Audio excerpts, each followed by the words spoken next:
નમસ્કાર, આપ જોઈ રહ્યા છો સ્પાર્ક ટુડેનું સમાચાર નેત્રંગથી મળી રહ્યા છે. એસઆરએફ ફાઉન્ડેશન દ્વારા પ્રાથમિક શાળા વિજયનગર ખાતે તાલુકા કક્ષાની શૈક્ષણિક સ્પર્ધાનું આયોજન કરવામાં આવ્યું હતું. આ સ્પર્ધામાં 16 ગામોની 18 શાળાના 360 વિદ્યાર્થીઓ અને 36 શિક્ષકોએ ભાગ લીધો હતો.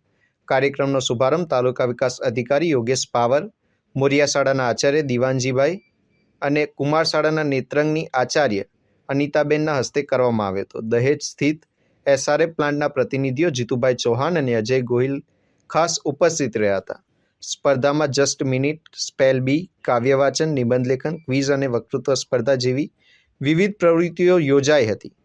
દરેક સ્પર્ધામાં કુલ 72 વિદ્યાર્થીઓએ ભાગ લીધો હતો. વિવિધ સ્પર્ધામાં પ્રથમ ક્રમે આવેલ વિદ્યાર્થીઓને ઇનામ અને પ્રમાણપત્ર આપીને સન્માનિત કરવામાં આવ્યા હતા. ઉપરાંત 18 શાળાઓ વચ્ચે કઠપૂતળી સ્પર્ધા પણ યોજાઈ હતી. ઉત્તમ પ્રદર્શન કરનાર શાળાઓને પુરસ્કૃત કરવામાં આવી હતી. કાર્યક્રમમાં બાળકોએ વિવિધ સાંસ્કૃતિક કાર્યક્રમો પણ રજૂ કર્યા હતા. અંતમાં તાલુકા વિકાસ અધિકારી યોગેશ પાવરે જણાવ્યું કે આવા કાર્યક્રમો બાળકોમાં પ્રતિભા વધારવામાં મદદરૂપ બને છે અને અન્ય શાળાઓએ પણ તેમને પ્રોત્સાહન આપવું જોઈએ. आज विजयनगर प्राइमरी स्कूल में हमने एकेडमिक कंपटीशन किया था, जिसमें नेत्रंग खंड के 18 स्कूल ने पार्टिसिपेट किया था. और ये प्रोग्राम हम हर साल कराते हैं बच्चों और टीचरों को एनकरेज कराने के लिए.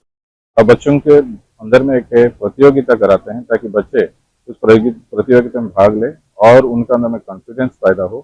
और इस तरह का प्रोग्राम हर साल कराते हैं.